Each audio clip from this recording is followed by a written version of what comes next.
हम अपनी कीमत हम नहीं जानते बल्कि हमारे सामने वाला जानता है। ऐसा ही कुछ हुआ एक पेंटर के साथ। यह कहानी एक गरीब पेंटर की है जो कि बहुत मेहनती था और अपने पेंटिंग के प्रोफेशन में मस्त था।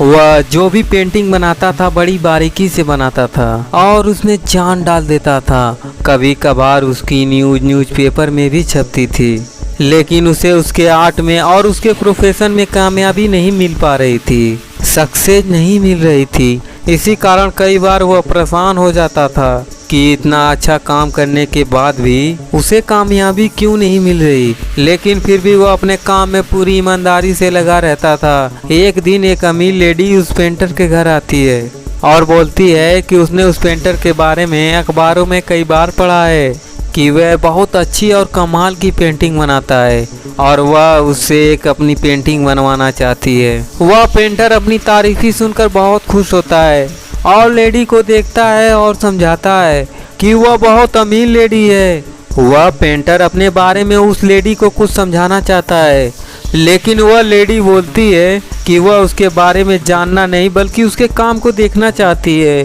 और उससे बोलती है वह उससे इस तरह का प्रोटेक्ट बनवाना चाहती है जो उसने अपनी पूरी ज़िंदगी में ना बनाया हो और जो भी उसके घर पर लगे प्रोटेक्ट को देखे देखता ही रह जाए।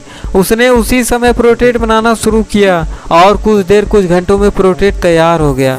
वह अमीर लेडी उस पेंटिंग को देखकर बहुत इम्प्रेस होती है और बोलती है कि तुमने तो कमाल कर दिया, मैं तुम्हें इनाम देना चाहती हूँ, तो बोलो तुम्हें क्या चाहिए।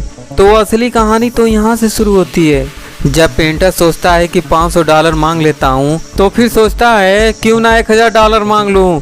यह लेडी तो काफ़ी अमीर लगती है कि वह सोचता है कि $1000 मांग लूँगा तो यह अमीर लेडी कहीं बुरा ही ना मान जाए और वह धीमी सी आवाज़ में बोलता है कि जो आपको ठीक लगे आप दे दो। वह लेडी अपना पर्स देते हुए बोलती है यह आप रख लो और अपनी पेंटिंग वहां से लेकर चली जाती है। वह जब उस पर्स को खोलता है तो देखता ही रह जाता है उसमें 10 या 1000 नहीं बल्कि $1,00,000 थे।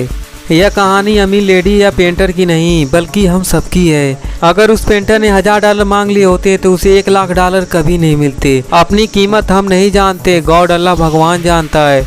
इसलिए मांगना छोड़कर अगर आप अपना काम पूरी लगन और रेगुलरिटी से करेंगे आप अपने मंजिल पर पहुंच ही जाएंगे।